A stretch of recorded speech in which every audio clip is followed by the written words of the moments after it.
বসুন্ধরা শুভ সংঘ চুয়াডাঙ্গা জেলা শাখার উদ্যোগে শব্দ দূষণ বন্ধ করুন শীর্ষক মানববন্ধন ও পথ সভা অনুষ্ঠিত হয়েছে।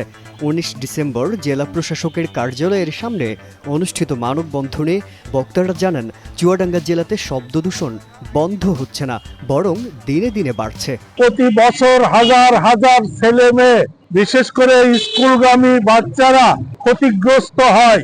তাৎক্ষণিকভাবে আমরা এই ক্ষতিটা দেখতে না পারলেও সুদূর প্রসারী এর একটা কুপ্রভাব রয়ে গেছে। বিশেষ করে হাইড্রোনিক হর্ন, এটা আমাদেরকে অনেকভাবে ক্ষতিগ্রস্ত করে। আমরা দীর্ঘদিন যাবৎ পরিবেশবাদীরা এর বিরুদ্ধে কথা বলে আসছে, কিন্তু সমস্যার সমাধান হয় না। সড়কের পাশে যাদের বসবাস কিংবা ব্যবসা প্রতিষ্ঠান, তারা প্রতিনিয়ত শব্দ দূষণে আক্রান্ত হচ্ছেন। ঘরে ঘুমিয়ে থেকেও শান্তি মিলছে না সাধারণ মানুষের। বৈধতা নেই এমন হর্ন অনেক যানবাহনে ব্যবহার করা হচ্ছে।